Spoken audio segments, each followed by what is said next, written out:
رمضان شہر الرحمت والبرکہ، رمضان وہ مبارک مہینہ ہے جس میں اللہ تعالیٰ اپنے بندوں پر خصوصی رحمتیں اور برکتیں نازل فرماتا ہے، شیاطین کو قید کر کے اپنے بندوں کو نیکی کے کاموں کی رغبت دلاتا ہے تاکہ بھلائی کے کام کرنا ان کے لیے آسان ہو جائے۔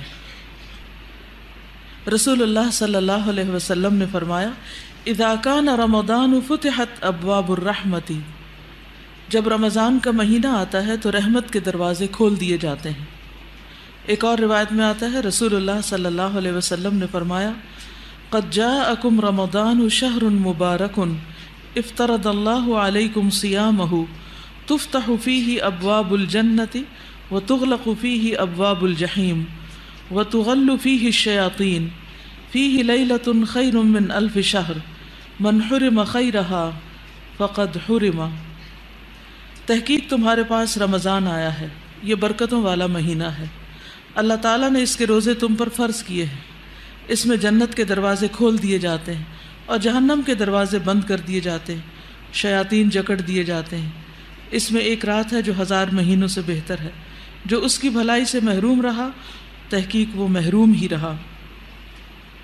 اب سوال یہ پیدا ہوتا ہے کہ اللہ سبحانہ وتعالیٰ کی رحمت کے خزانے تو بھرے ہوئے ہیں اور اس کی رحمتوں کا نزول بھی ہو رہا ہے، لیکن وہ کون سے کام ایسے ہیں، وہ کیا طریقہ ہے ایسا کہ جس سے ہم اس رحمت کے مستحق قرار پائیں؟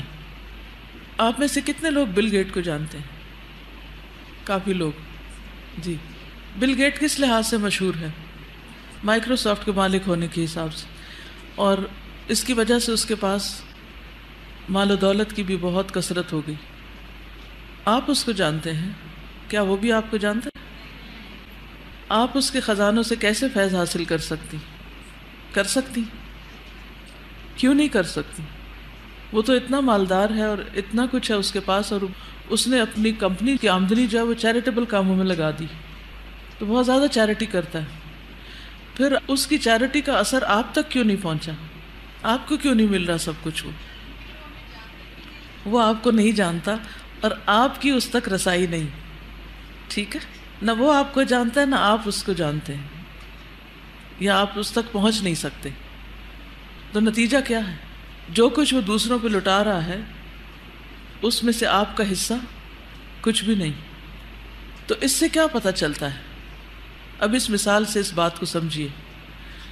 اللہ سبحانہ وتعالیٰ تو خیر آپ کو جانتے ہیں، اللہ سبحانہ وتعالیٰ کے خزانے بھی وسیع ہیں، وہ اپنی رحمتوں کے خزانے عام کیے ہوئے ہیں، وہ لٹا رہے ہیں اپنے خزانے، لیکن آپ کو کب ملیں گے وہ خزانے؟ ان میں سے آپ کو حصہ کب ملے گا؟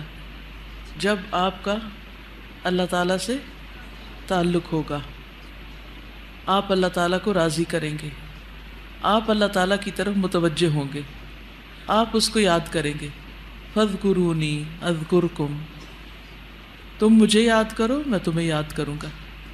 تو اگر آپ یہ چاہتے ہیں کہ آپ کو رمضان المبارک میں اور رمضان کے علاوہ بھی، کیونکہ اللہ سبحانہ وتعالیٰ کی رحمتیں آپ پر صرف رمضان میں نہیں بلکہ رمضان کے علاوہ بھی ہوتی، تو جب اللہ سبحانہ وتعالیٰ کی رحمتیں عام ہیں تو ان سے فائدہ کون اٹھاتے ہیں؟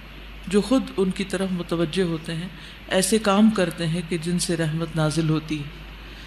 تو اچھے کام کرنے بہت ضروری ہیں تاکہ ہم اللہ تعالیٰ کی رحمتوں سے حصہ پا سکیں۔ اس کے لیے اپنی عبادات کو مزید بہتر بنائیں، صدقہ و خیرات ڈیلی کریں، دوسروں کی مدد کریں، سلام کریں کثرت کے ساتھ، اور مسکراہٹ میں سبقت لے جانے کی کوشش کریں۔ اسی طرح اس دعا کو بھی پڑھیں، یا حی یا قیوم برحمتک استغیث اصلح لی شأنی کلہ ولا تکلنی الی نفسی طرفۃ عین۔ اے زندہ اور قائم رہنے والے، تیری رحمت کے سبب سے فریاد کرتا ہوں کہ میرے سب کاموں کی اصلاح فرما دے، اور پلک جھپکنے تک کے لیے بھی مجھے میرے نفس کے حوالے نہ کر، یعنی ایک لمحے کے لیے بھی مجھے میرے نفس کے حوالے نہ کر۔ تو اگر ہم اپنے نفس کی بات مانیں گے تو پھر یقیناً وہ برائیوں کی طرف لے جائے گا، تو اس لیے نفس سے بچنے کے لیے اللہ تعالیٰ کی پناہ لینا ضروری۔ اچھا، رمضان سے بھرپور فائدہ اٹھانے کے لیے ایک چھوٹی سی ٹپ آپ کو دینا چاہوں گی کہ دن میں آپ کو کئی کام کرنے، کچھ کام اجر اور ثواب کے اعتبار سے بہت بہتر ہیں، کچھ کام ایسے ہیں جو آپ کے فرائض میں شامل ہوتے ہیں۔